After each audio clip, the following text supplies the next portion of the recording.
شروع اللہ کا نام لے کر جو بڑا مہربان نہایت رحم والا ہے۔ فجر کی قسم اور 10 راتوں کی اور جفت اور طاق کی اور رات کی جب رخصت ہونے لگے، اور بے شک یہ چیزیں عقل مندوں کے نزدیک قسم کھانے کے لائق ہیں، اس بات پر کہ کافروں کو ضرور عذاب ہوگا۔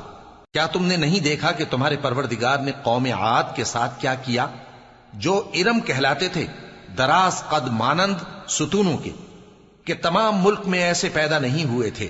اور سمود کے ساتھ کیا کیا، جو وادی قرا میں چٹانیں تراشتے تھے؟ اور فرعون کے ساتھ کیا کیا، جو خیمے اور میخیں رکھتا تھا؟ یہ لوگ ملکوں میں سرکش ہو رہے تھے، پس ان میں بہت سی خرابیاں کرتے تھے، تو تمہارے پروردگار نے ان پر عذاب کا کوڑا برسا دیا۔ بے شک تمہارا پروردگار طاق میں ہے۔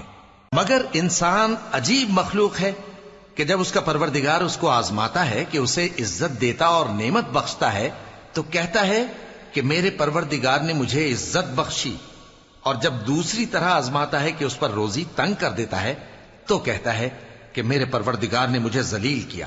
یوں نہیں، بلکہ تم لوگ یتیم کی خاطر نہیں کرتے، اور نہ مسکین کو کھانا کھلانے کی ترغیب دیتے ہو، اور میراث کے مال کو سمیٹ کر کھا جاتے ہو، اور مال کو بہت ہی عزیز رکھتے ہو۔ یوں نہیں، جب زمین کوٹ کوٹ کر برابر کر دی جائے گی اور تمہارا پروردگار جلوہ فرما ہوگا اور فرشتے قطار در قطار آ جائیں گے اور دوزخ اس دن سامنے لائی جائے گی، تو انسان اس دن سوچے گا، مگر اب سوچنے سے اسے فائدہ کہاں مل سکے گا؟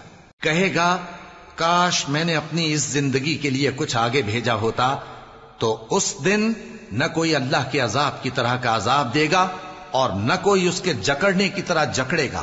اے اطمینان والی جان، اپنے پروردگار کی طرف لوٹ چل، تو اس سے راضی، وہ تجھ سے راضی، سو تو میرے خاص بندوں میں شامل ہو جا اور میری بہشت میں داخل ہو جا۔